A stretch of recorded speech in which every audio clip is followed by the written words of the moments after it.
Good evening दोस्तों। I hope आप लोग सब एग्ज़ाम का प्रिपरेशन बहुत ही अच्छे से कर रहे होंगे, क्योंकि अब समय धीरे धीरे हम लोग का पहुंच ही रहा है और सिलेबस बहुत बड़ा है, उसको कवर करना है और टाइम भी 1-2 महीना ही है। ये 2 महीना में हम लोग को बहुत सारा चीज़ को, पूरा सिलेबस को कवर करना है और सिलेबस से थोड़ा सा ज़्यादा पढ़ना है, ठीक है।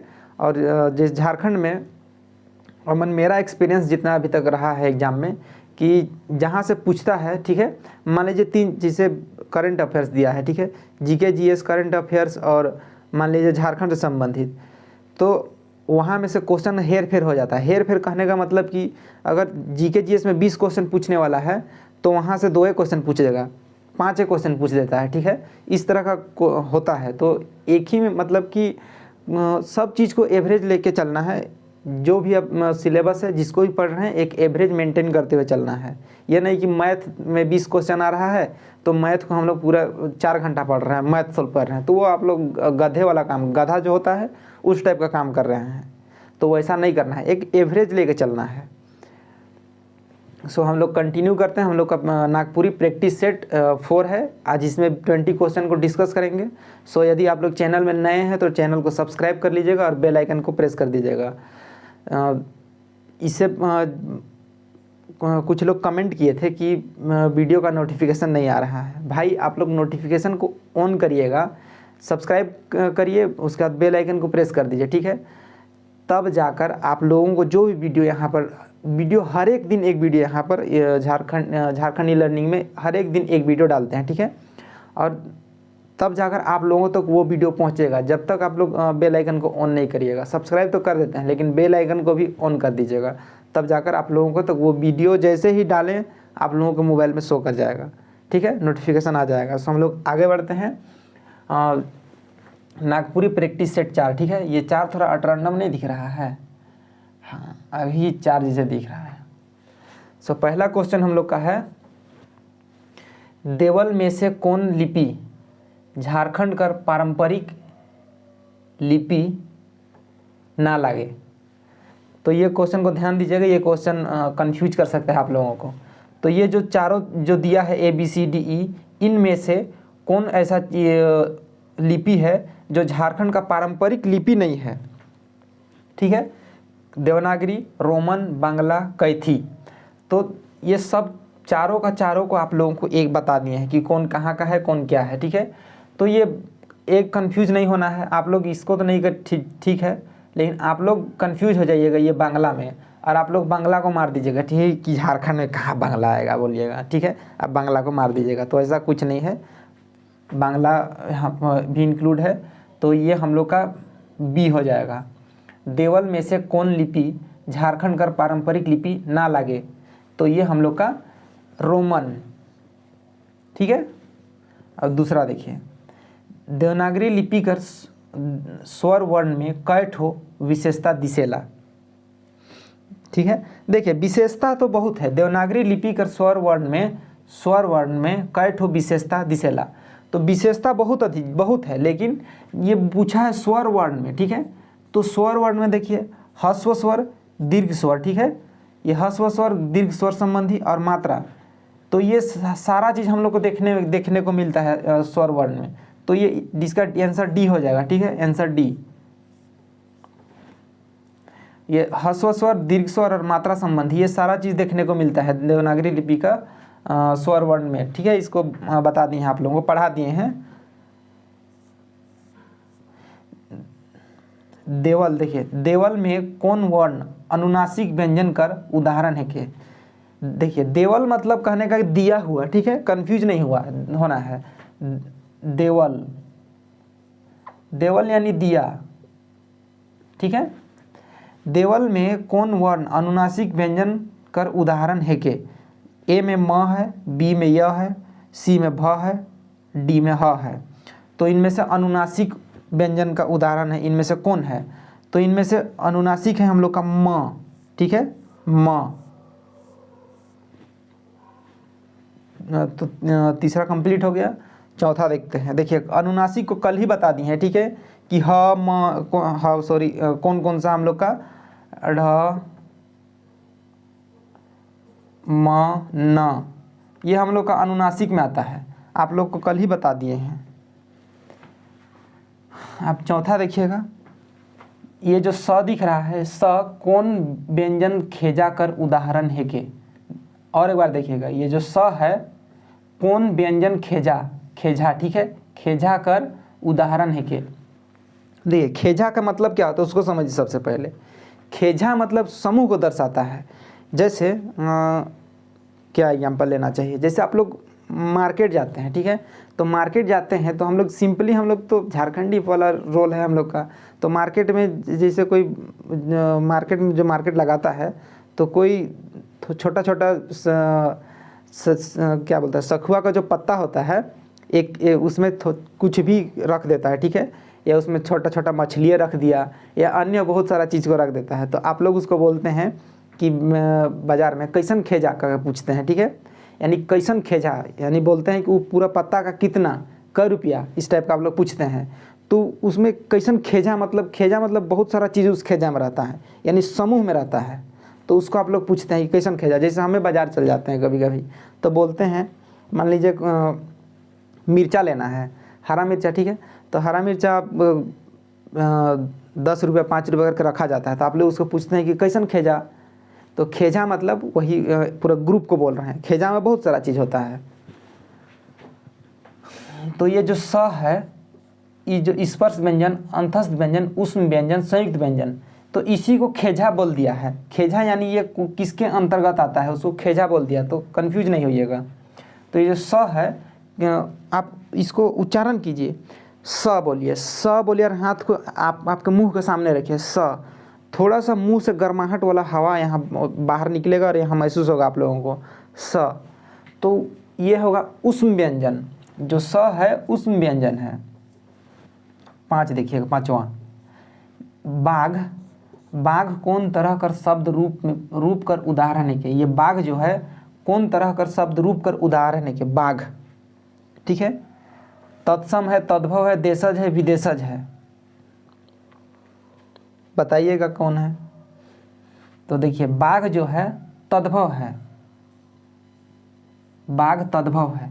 अब तत्सम, तद्भव, देशज, विदेशज, एक एक चीज़ को 3 दिन से कंटिन्यूसली बता रहे हैं कि देशज क्या है, विदेशज क्या है, तत्सम क्या है, तद्भव क्या है, ये विकारी क्या है, अविकारी क्या है, सार्थक, निरर्थक, सब चीज़ को 3 दिन से रिपीट कर रहे हैं, ठीक है। तो आप डिस्कस नहीं करेंगे। और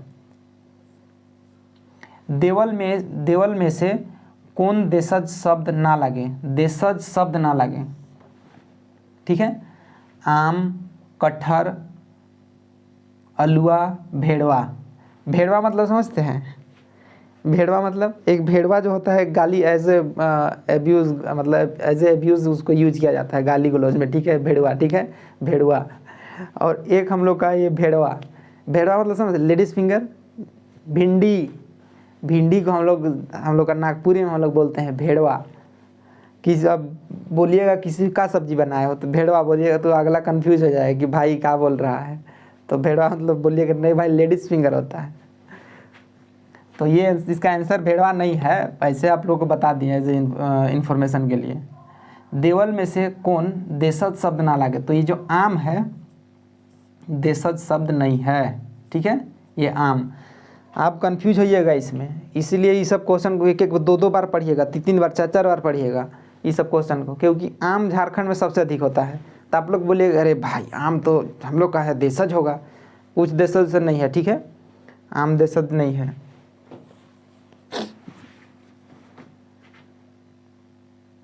सेवन नंबर शायद नहीं दिख रहा होगा,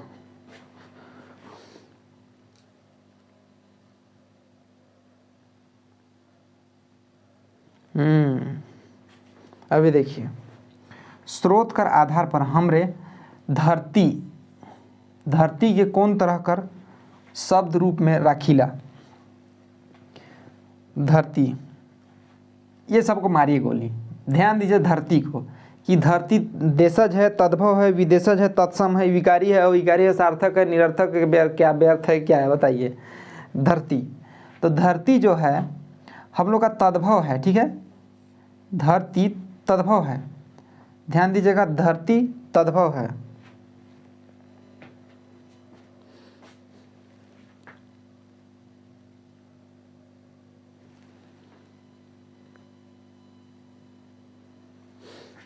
आगे डिस्कस करते हैं। देखिएगा 8 नंबर, देवल में से कौन देशज शब्द का उदाहरण है के। इससे पहले उल्टा था, देवल में से देशज शब्द का उदाहरण ना लगे, ठीक है, इससे पहले था। अभी देखिए देवल में से कौन देशज शब्द का उदाहरण है के। ए में है बैठी, बी में है अदालत, सी में है पूजा और डी में है नक्शा, ठीक है, नक्शा यानी मैप का बात हो रहा है, ठीक है। तो देखिए ये पूजा, अदालत और नक्शा ये तीनों नहीं है, ठीक है, यानी ये ए होगा, यानी बैठी। तो बैठी कहने का मतलब क्या होता है, देखिए बैठी में अब घर में देखिएगा, सबका घर में अब हो कर, अभी तो वो सब लुप्त होने वाला चीज़ है। पहले जो था बैठी में ही साग सब्जी काटा जाता था, ठीक है। बैठी इस तरह का आकार का रहता था, ठीक है, देखिएगा।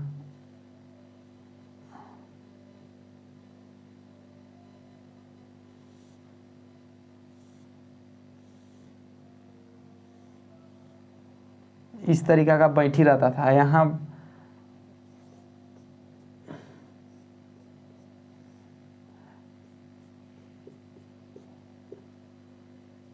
ये कौन है, ये तो पता चल रहा है कि कौन है, ठीक है, यहाँ से साग काट रही है, ठीक। तो ये है बैठी, इस तरह से था बैठी पहले, अभी भी है मेरा घर में, तो अभी भी है, अभी भी शायद उसी से यूज होता है। अभी ना हम लोग चक्कू और गन का यूज कर रहे हैं, ठीक है। गन करने का मतलब अभी एक चीज़ याद आया कि अभी फ़िलहाल आज ही दोपहर में नामकुम में अभी गोलीबारी फिर से हुआ है। अब गोलीबारी हुआ तो ठीक है, कोई रिपोर्टर है, रिपोर्टर का कोई हमको मतलब नहीं है उससे, कौन है कि गया है एक लेडीज से और उससे बात की अच्छा से। उसके बाद क्या मतलब पूछ क्या रहा है कि आपको का क्या विचार है इस मामले में, क्या विचार है आपका। भाई वो जो पूछ रहा है उसको भी होश नहीं है, पूछ किसको रहा है, पब्लिक को पूछ रहा है कि आपका क्या राय है इस कांड में, क्या हुआ है। बोलता है भाई जाकर पूछो सरकार को कि क्या हो रहा है कि, और वो भी जो कांड करने आया था वो लोग बिना हेलमेट, विदाउट हेलमेट था। जाकर पूछो ट्रैफिक पुलिस सबको, आम पब्लिक को परेशान करता है। देखिए तो ये हम लोग का बैठी हो गया। अब 9वां नंबर देखिए, स्रोत कर आधार पर सरकार शब्द कौन शब्द कर उदाहरण है के। ध्यान दीजिए ये सरकार शब्द कौन शब्द कर उदाहरण है के। इसको याद रखने के लिए इस तरह याद रख सकते हैं, जैसे हम लोग का भारत में सरकारी वगैरह ये सब व्यवस्था सब नहीं था, ठीक है। तो अंग्रेज लोग आए, उसके बाद ये व्यवस्था की है। इस तरह से आप लोग माइंड में सेट कर लीजिए कि अंग्रेज लोग आए, उसके बाद ये सरकारी व्यवस्था ये सब शुरुआत हुआ। इस तरीक़ा से याद कर सकते हैं हम लोग कि सरकारी जो है, नहीं, सरकार जो शब्द है वो शब्द विदेशी शब्द है विदेशी शब्द यानी विदेशज, ठीक है, विदेशज। अब ये सरकार को, ये जो सरकार शब्द है अभी इसको इतना मतलब बदनाम कर दिया है ना, जिसे आदमी लोग कोई कि माँ बाप को बदनाम करता है, उसी तरह सरकार शब्द को ना ये नेता फौजदारी लोग बदनाम करके छोड़ दिया है, ठीक है। तो आगे देखिए 10 नंबर, देवल शब्द, ठीक है। ये देवल शब्द यानी दिमाग कौन शब्द कर उदाहरण है कि ये जो दिमाग है कौन शब्द का उदाहरण है, ठीक है। तो ये जो दिमाग है ये भी विदेशज शब्द है, विदेशज यानी विदेशज शब्द है। दिमाग एक विदेशज शब्द है, दिमाग, सरकार, बोतल ये सब विदेशज शब्द है।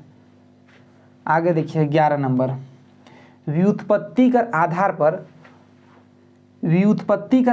पर शब्द कर कई ठो भेद होएला।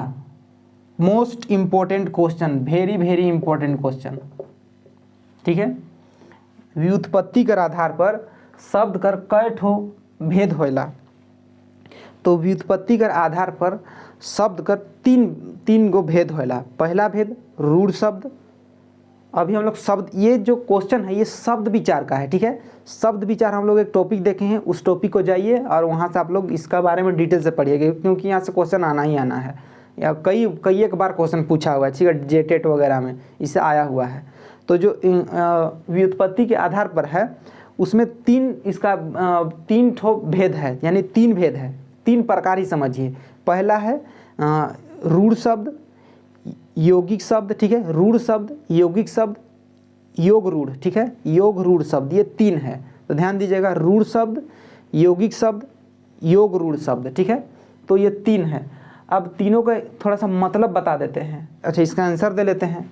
देखिए, व्युत्पत्ति कर आधार पर शब्द कर कई ठो भेद हैं, तीन भेद है, ठीक है। रूढ़ शब्द पहला देखिएगा, रूढ़ शब्द, दूसरा यौगिक शब्द, तीसरा है योग रूढ़ शब्द। तो 12 नंबर देखिएगा, व्युत्पत्ति कर आधार पर विचार करल जाए तो कलाकार कौन तरह का शब्द रूप में आवी, ठीक है। ये जो कलाकार है कौन तरह का शब्द रूप में आएगा, शब्द रूप तीन है, ठीक है, तीन पढ़ा है। व्युत्पत्ति के आधार पर, अन्य भी है, उत्पत्ति के आधार, व्युत्पत्ति के आधार पर, उसके बाद अर्थ के आधार पर, ठीक है, स्रोत के आधार पर, ये तीन चार है, ठीक है। शब्द का मतलब शब्द विचार में उसका चार प्रकार है मेन, इसके अंदर हम लोग देख रहे हैं व्युत्पत्ति के आधार पर। तो व्युत्पत्ति में तीन है। अब सबसे पहले आप लोग समझिए रूढ़ शब्द क्या होता है। देखिए, रूढ़ शब्द वैसा शब्द जिसको अगर तोड़ देते हैं, अगर उस शब्द को हम लोग तोड़ देते हैं तो उसका कोई माने मतलब नहीं रह जाता है, ठीक है। सिंपल में बता रहे हैं आप लोगों को, जो रूढ़ शब्द होता है अगर उसको बीच में तोड़ दिए, जैसे ई पेन है, इसको अगर बीच से तोड़ दिए तो इसका खेला ख़त्म हो जाएगा, ठीक है, आप कुछ नहीं कर सकते हैं, ठीक है। रूढ़ शब्द आप लोग समझ गए कि रूढ़ शब्द मतलब कोई ऐसा शब्द जिसको बीच से अगर हम लोग संधि विच्छेद ऐसे संधि विच्छेद उसको अगर करते हैं तो उसका कोई माने मतलब नहीं रह जाता है, ठीक है। जैसे जल को अगर हम लोग तोड़ेंगे, जल, देखिए ये जो जल है, अगर ये दोनों का जो वर्ण है, ठीक है, इसको अलग अगर हम लोग अलग अलग कर देंगे, ज को अलग निकला दिए, ल को अलग निकला दिए, तो इसका कोई मतलब नहीं रह जाएगा, तो उसको बोलते हैं रूढ़ शब्द, ठीक है। अब यौगिक रूढ़ शब्द क्या है? रूढ़ के बाद यौगिक रूढ़, सॉरी यौगिक को थर्ड में देखते हैं, यौगिक शब्द को देखते हैं, रूढ़ के बाद यौगिक शब्द। अब यौगिक शब्द क्या है भाई? यौगिक शब्द कहने का मतलब कि वैसा शब्द जिसको बीच से तोड़ने पर दोनों का अलग अलग माने मतलब निकलता है, ठीक है, वो व्यर्थ नहीं जाता है, दोनों को तोड़ सकते हैं, बीच में संधि विच्छेद कर सकते हैं। सिंपल में रूढ़ को संधि विच्छेद कर देने से कोई माने मतलब नहीं रह जाता है। और हम लोग का यौगिक शब्द जो है, अगर उसको बीच से अगर तोड़ दिए यौगिक शब्द को, तो फिर भी उसका अलग अलग माने मतलब निकलता है, ठीक है। जैसे रसवा,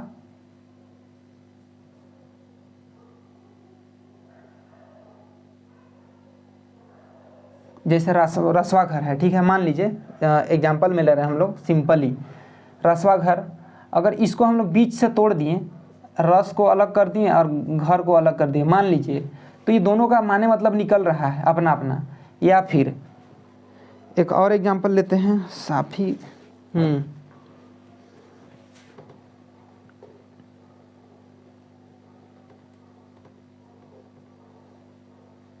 जैसे कलाकार, अगर ये कलाकार को हम लोग कला जोड़कार कर दिए, मान लिया अलग अलग, जोड़ का मतलब अलग अलग कर दिए, तो कला का भी अपना मतलब है, कार का भी अपना मतलब है, तो उसको बोलते हैं यौगिक शब्द, ठीक है, यौगिक शब्द। अब देखिए आगे, यौगिक रूढ़ क्या होता है?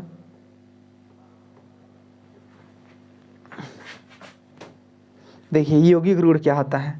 यौगिक रूढ़ कहने का मतलब कि कोई वैसा शब्द, ठीक है, जो अपना एक्चुअली जो उसका अर्थ होना चाहिए उस अर्थ को बोध ना कराकर किसी अन्य बोध को इंगित करता है, ठीक है, यानी किसी अन्य अर्थ की ओर संकेत करता है। अपना वास्तविक जो अर्थ होना चाहिए उसको छोड़कर किसी अन्य एक स्पेसिफिक अपने आप को दर्जा दिलाता है, ठीक है। जैसे एग्जाम्पल में समझ जाइएगा, जैसे महाजन, मान लीजिए कोई व्यक्ति है, वो बहुत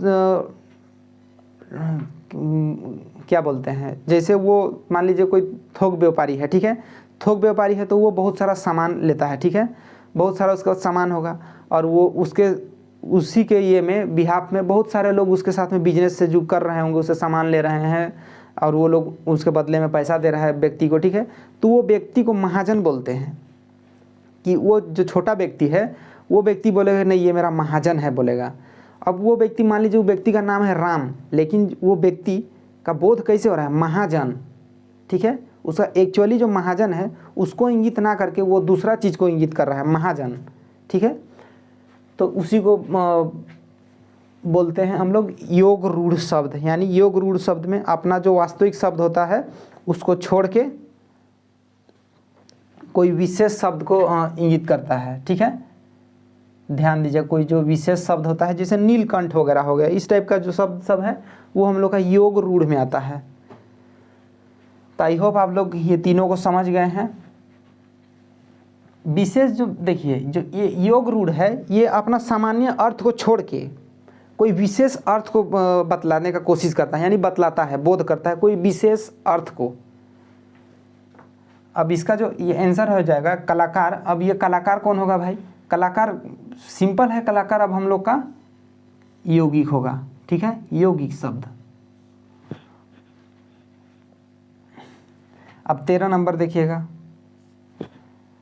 देवल में से कौन रूढ़ शब्द कर उदाहरण है के। रूढ़ शब्द अभी आप लोगों को बता दिए कि रूढ़ शब्द क्या होता है। अब देखिए इस नीलकंठ को तोड़ेंगे तो नील और कंठ अलग अलग हो जाएगा, ठीक है, नील यानी नीला हो जाएगा। अब दूध मुहा, अभी दूध मुहा को भी अलग करेंगे, दूध और मुहा अलग अलग कर देंगे, उसका भी मतलब है। मतवार, मतवार को भी अलग कर देंगे, मत को भी अलग और वार को भी अलग कर देंगे। अब ये जो जल है, अगर जल को हम लोग बीच से अलग करेंगे तो ज और ल का मतलब कोई रह ही नहीं जाएगा, तो इसको हम लोग बोलते हैं रूढ़ शब्द। तो आई होप आप लोग रूढ़ शब्द, यौगिक शब्द और योग रूढ़ शब्द को समझ गए हैं। हम लोग आगे कंटिन्यू करते हैं। देखिएगा 14 नंबर, दुई शब्द मनक मेल से बनल शब्द के का कहल जाएला। ध्यान दीजिएगा, ये दुई शब्द मनक मेल से बनल शब्द के का कहल जाएला, ठीक है। तो आप लोग तो बहुत ईजी लगेगा, एकदम संधि होगा भाई, ठीक है, एकदम आँख मूंद के संधि मार के चलाइएगा। संधि देखिए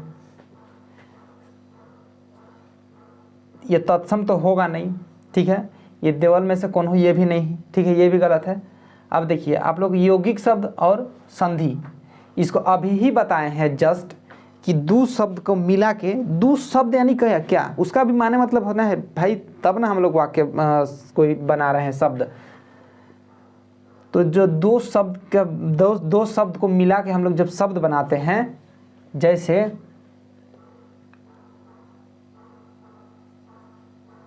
कला प्लस कार को, ठीक है, इसको जोड़ के बनाए बराबर कर दिए तो अरे काला हो जा रहा है, कलाकार।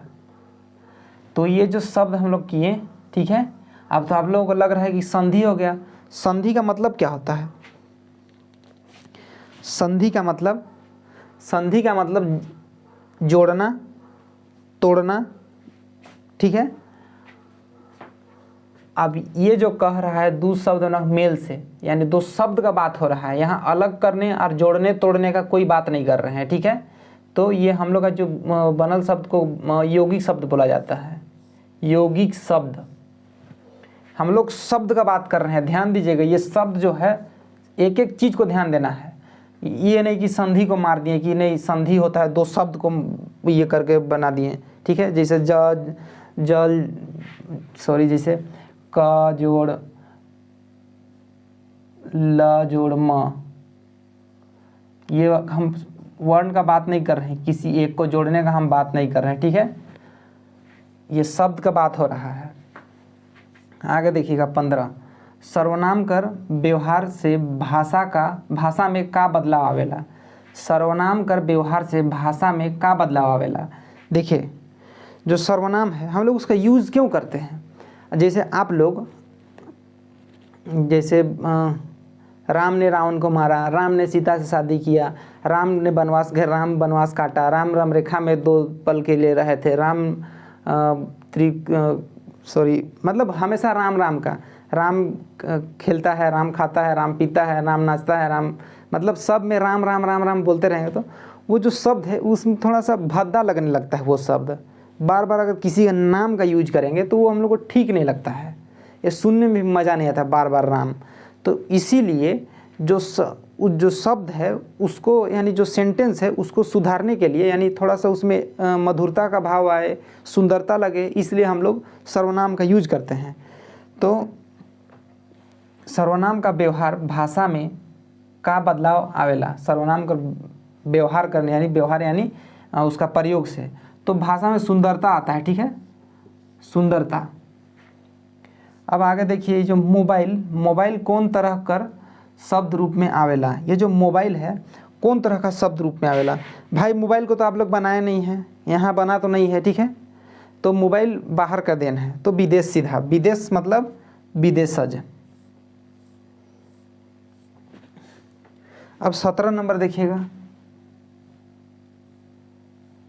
देवल में से कौन अल्प प्राण ध्वनि ना लागे। ध्यान दीजिएगा, अल्प प्राण ध्वनि ना लागे, च ट त ठ, अल्प प्राण का बात कर रहे हैं। अब देखिए च ट त, ये हम लोग का अल्प प्राण है। ठीक है, अल्प प्राण यानी च ट त, इसको उच्चारण करने में बहुत कम समय लग रहा है।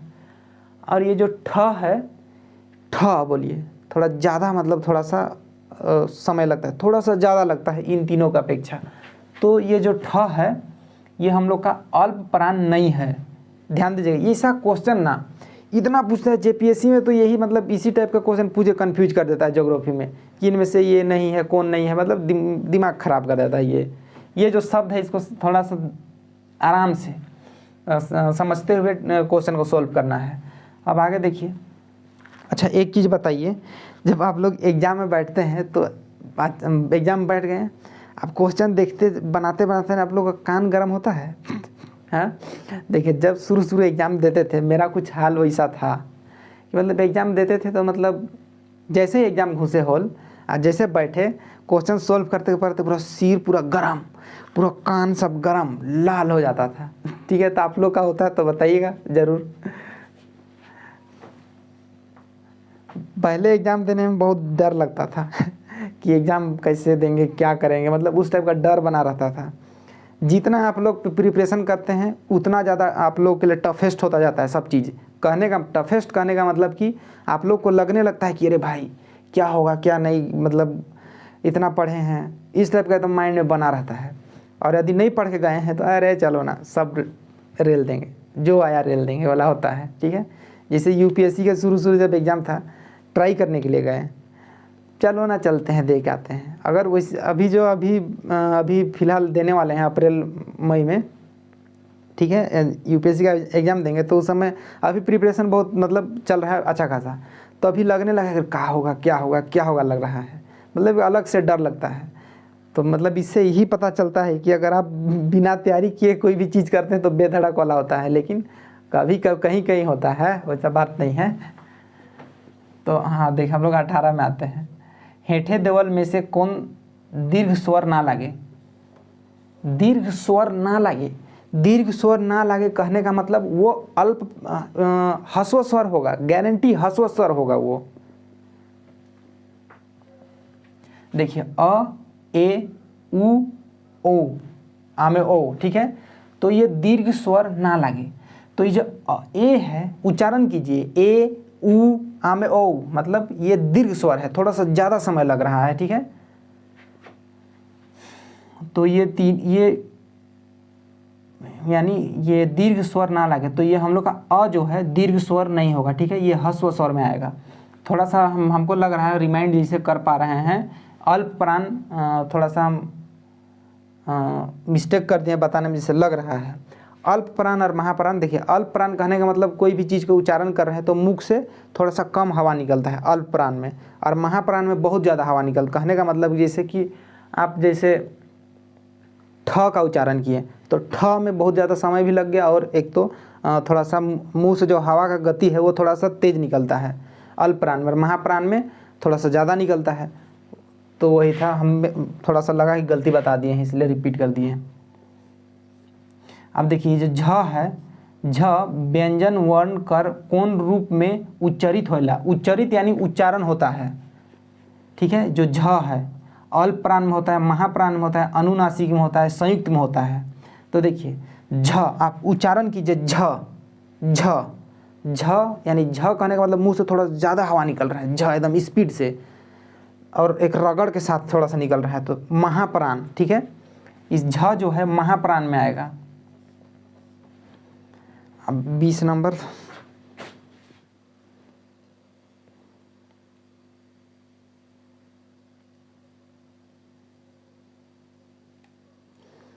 हम्म 20 नंबर देखिएगा।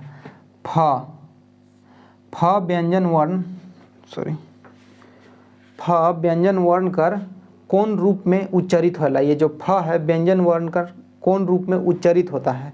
महाप्राण, अल्पप्राण, दीर्घ स्वर, देवल में कौन हो नहीं।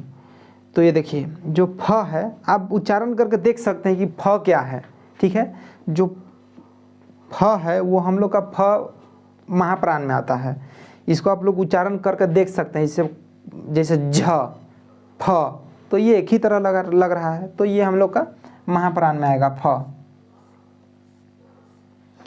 ठीक है।